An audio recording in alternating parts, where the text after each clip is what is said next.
Hi, I'm Selena for Who is Jesus Today, and happy Women's History Month to women around the world.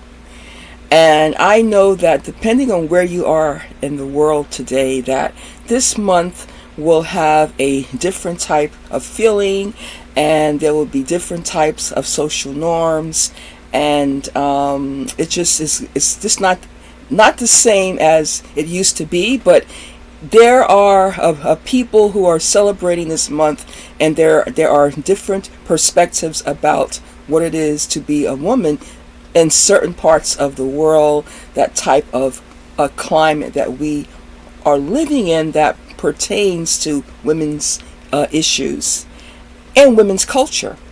And I'm going to be speaking today a little more about culture. I am not. I have invested a lot of time to get engaged with different types of cultures globally, not just the ones that I am, say, historically connected to, but also those that are outside of my own cultural background or influence. But today I'm going to talk a little more about it. So let's begin. First of all, a culture can be impacted either negatively or positively, and evil does impact all cultures. So I don't think we can ideally say there is one that's really greater than the other. It depends on how it's being impacted, because evil does not spare a culture or people groups. It impacts us all over the world, as well as good and righteousness. I say that a culture, I feel, can be a blessing when it's impacted by the righteousness of God and the goodness of God. So let's speak a little bit about the culture of women. Now, I want to start this off by saying, for some that would say, what does it mean to be a woman, or the issue of, say, femininity. Let's just let me mention some very tangible evidence here.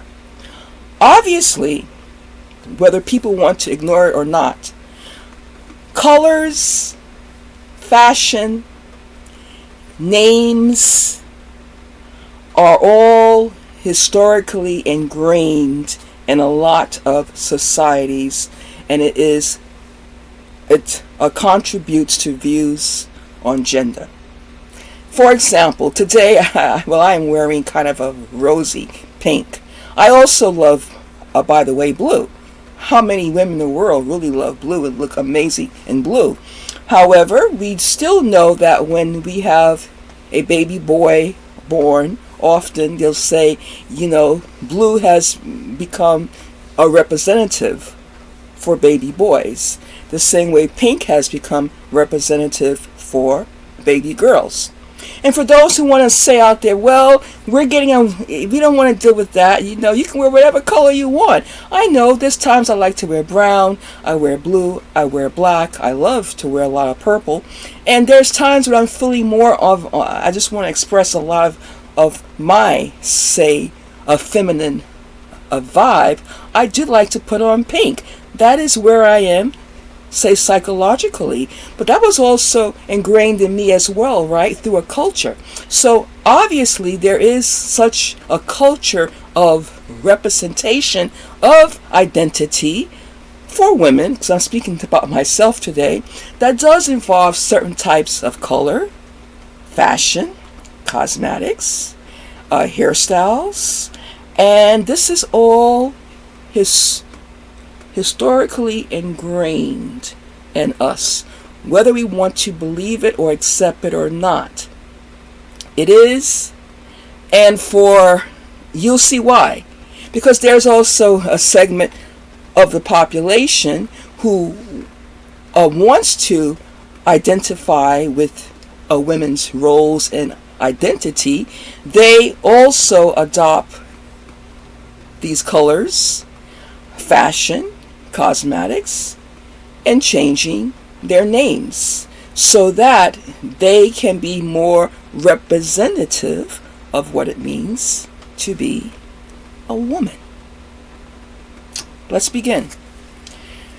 For me, in the U.S., the United States of America, Estados Unidos, I have felt that I have been pushing against the current of social norms for a while to embrace and embody my femininity. Yes, I do recall being considered weaker because I sported pink. I wear dresses most of the time. I do. Gladly accept a man holding the door for me. Yes, I'm not feeling weak because a guy wants to hold the door. I will be upset if he allows it to close in my face. But I also would be upset if even a woman walking, in front of me, let the door close in my face, because I feel it's not a form of being polite. In my heart, I cannot see myself allowing a door to close on a woman's face, a man's face, a child's face, whatever a persuasion a person is. I feel it is my obligation to be at least courteous and hold the door for someone if they're coming in from behind me. So it doesn't offend me, though, if a man is saying, I want you to feel like a lady because that's how I see you, that's who you are, and he wants to hold the door. Yeah, that type of masculinity does not offend me. Keep holding the door, please. Okay, what else I got down here? I had to write it out, guys. My head gets a lot of thoughts in there. Sometimes I don't feel like I can always manage it. I have to write it out. So, as I say, I'm not offended when someone says, to me, they already expect that in the household, I must be the one that's doing most of the cooking. That's fine. Yeah, I love to cook. But I also know that there are men that are great cooks, and some men can really get into a kitchen and turn it upside down. Absolutely, a lot of our great chefs are men. So what a bit, it doesn't have to be a gender issue of cooking, but historically in a lot of cultures, including in Western culture, that the ideology is that, women are often making the food for their family in the kitchen. I am still okay with that, just for the record. Being called Miss, Ma'am, Madame, Senora, doesn't offend me. In fact, bring it on, because that's who I am. Because I wear pink, sit in a chair a certain way, making sure my knees are covered, being called ladylike, this doesn't offend me either. Now, it may offend some, okay? So who's uncomfortable with me celebrating what some might perceive to be heightened femininity? But do I have a right to live out my heightened femininity in society today in 2023? Let me tell you how I felt in my life here, in my history, trying to live out my role as a woman in heightened, if you want to call it that, femininity. But I do see more than one side of this than my own. Do the manner in which I perceive myself as a woman make others uncomfortable today in 2023 due to the current trends and the cultural climate of womanhood and femininity? For at least 2 decades of my life, appearing to be a contradiction to the proud feminist movement, and currently expected to suppress my heightened femininity for the transgender community. What I'm beginning to feel like is I'm sandwiched between two opposing pillars, opposing me in the middle, but yet also a contradiction to one another. The feminist movement and the transgender movement. You don't think that's not a contradiction to one another? I'm being a girl here. I'm in like the crossfires. Okay? That's how it feels to me. I'm sharing how I feel in Women's History Month. Can I at least do that? Oh, I do know why women have felt a need to promote feminism. Yes, I do understand. To an extent. Okay. So, because of the way that women have felt mistreated and dominated, robbed of their wages, historically at one time robbed of the right to vote. There was a time when women authors had to change their name, okay, to a male's name, because as a female author, I mean with a name like Selena, no matter how much good thoughts you have in your head, who wants to publish your work as an author of the day with a name like that, a super feminine name? Okay, more on that maybe later. So, I get it. There was a need. I actually, as I said, I took a course in women's history. I was proud to take that course. I enjoyed it. And I felt it was really needed. And I passed. Okay. So, I get it to an extent. What else? I mean, because of the global male dominance, as it seems, right? I get it all. As I say, I'm willing to see other sides here. But can you see, for a change, my side? Okay? Let me tell you something, though. My definition of a strong man is not male aggression towards women, exploitation towards women, robbing women of their voice, their intelligence, their thoughts, their platforms, or their womanhood. Again, my definition of a strong man is not male aggression towards women, exploitation, robbing women of their voice, intelligence, thoughts, or platforms, or a womanhood, or physical abilities.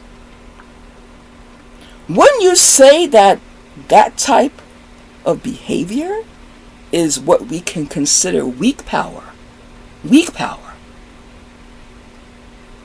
Illegitimate power. But as opposed to what would be considered alpha man power, there is a difference if we will really think about it on a more serious level. I don't see it as the same. I refuse to. You can have your own thoughts. I don't think I've really known a season in my adult womanhood existence in which I wasn't up against a movement of some sort regarding the female gender. All I'm trying to do is to live out my God-given right to exist as a woman. Yeah, I do wear pink, but I also wear brown, black, and purple, and blue. You won't see me in too much orange, though. But I guess, even though I just proudly represent femininity, I like to embody it in full capacity of who I am as a woman, unapologetically. I do still, biologically, there is a drop of testosterone as well, right? Because here's what I also have invested a lot of time doing, some years, is lifting heavy weights at the gym. That's right.